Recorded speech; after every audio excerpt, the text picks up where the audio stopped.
Many people around the world have experienced a crisis apparition, which apparently is amongst the most commonly reported of paranormal events. Some people claim to have been visited by the spirits of recently deceased friends or relatives. In many cases, the person has died on the other side of the world, and the spirit was able to travel vast distances to inform them of their demise by appearing in front of them in spirit form. Following three stories are typical crisis apparitions. The translucent mist. Ted and Elsie Leopold from Canterbury, Victoria, Australia, had never in their life seen an entity or ghost and had never ever given it much thought, until an event that happened one night at their home. In 1968, Ted was an engineer, and they owned an old house in the upmarket suburb 11 kilometres from the city of Melbourne. Ted's brother-in-law Victor lived next door, and tragedy struck when Victor had a massive heart attack with an aortic embolism. He was only 39 years old, leaving his wife Olwen and their 3 young children. Everyone was totally shocked by his unexpected death, as he'd recently been offered a job at Parliament House, joining the staff at the State Premier's office. A few days later, they attended his funeral, and that night were unable to get to sleep and talked late into the night. Elsie was the first to fall asleep, leaving Ted to stare at the ceiling and listen to the creaking timbers of their old weatherboard Victorian home. Eventually, Ted fell asleep, but was suddenly jolted awake and had the terrifying sensation that someone had just entered the bedroom. Ted looked towards the door and then to the bottom of the bed and saw a translucent white mist just floating in the air. The shape was about 1 metre long and oval in shape and continued to hover at the foot of the bed. Ted shivered in fear and was unaware that his wife had also been awakened, and she too was staring in fear. His wife then nudged the husband, who exclaimed, "I see it, I see it." The couple sat up in bed and tried to rationalise what had just taken place, and were unable to get back to sleep. They were desperately looking for a possible explanation, hoping they'd both imagined everything, and that the floating light had really been a street light or some other form of illumination, or maybe the moon. Ted got up to inspect the curtains and found that they were completely drawn across the windows, and besides, the moon was on the other side of the house. He also looked to see if there was a tear in the curtains that could have left the light, but there was none. Ted wanted to believe there was a rational explanation to what had happened, but his gut feeling was telling him otherwise. The couple laid in total silence and were totally in awe for the next 30 seconds, and finally felt that he had to say something to the misty shape.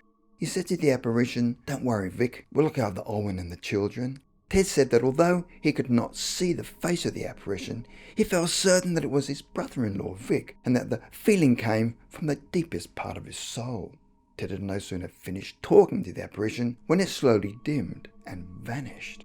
He said to his wife, "Well, what would you call that thing we saw then? A phantom? A spectre?" His wife replied, "I'd like to believe it was Vic's spirit," and that thought gave her comfort because Vic had always been a friendly and likeable person. It is interesting to note that the ghostly figure only vanished after Ted told it that they would look after the family, and all the entity needed was confirmation. The apparition in blue overalls. The following incident happened in October 1987 to a man called Alan Barra from Camp Hill in the eastern suburbs of Brisbane, Queensland, Australia. At the time of the incident, he was living on his own flat in Townsville on the northeastern coast of Queensland. It was about 3 a.m. in the morning when Alan was awoken by a sudden noise, and when he opened his eyes, he looked at the bottom of his bed and saw what looked like a man standing there. He tried to shout at the man, but found his lips and tongue seemed to be paralysed. He could not even force himself to whisper. He then tried to jump out of bed and confront whoever it was, as he initially believed that it was an intruder, but found he was totally paralysed and could not even move a finger or a toe. Alan was resigned to just stare at the figure in total fear, awaiting what the man had intended to do to him. The light from a street lamp shone onto the man, and he could see that he was wearing a dark blue shirt and pants. Clothing looked to be that of a man who worked on a construction site. As Alan continued to stare, he could not see the man's hands, and his head was hidden in the shadows. The man stood at the bottom of the bed for about 5 long minutes, and the whole time Alan believed that his life was in danger. Then all of a sudden, the man suddenly vanished into thin air, and Alan found that he could move again.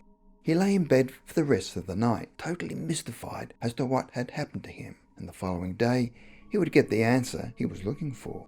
Next day at work, Alan was visited by his mother, who gave him tragic news that his best friend David was dead. David had been travelling to Sydney with his girlfriend and her 2 children when they collided head-on with a truck just outside Tamworth in northeast New South Wales.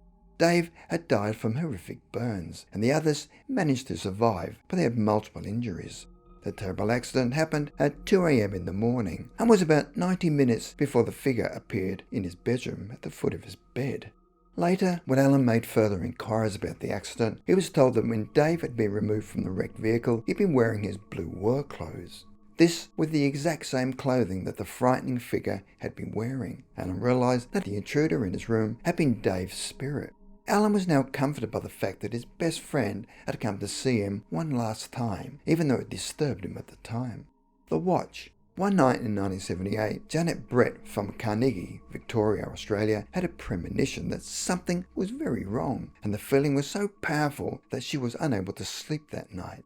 Then at 3 a.m. in the morning, her mother appeared at the bottom of her bed. Her mother lived in the southern state of Tasmania, which was over 850 kilometres away. Although the image only lasted a few seconds, she could see her mother wringing her hands and speaking her name before suddenly vanishing. She quickly woke her husband and was concerned that her mother may be seriously ill. The following day, she received terrible news that her mother had drowned. When they flew to Tasmania for the funeral, the doctor told them that her watch had stopped at exactly 3 a.m, which was probably the exact time when she had drowned. It was also the same time that her mother had appeared at the bottom of her bed.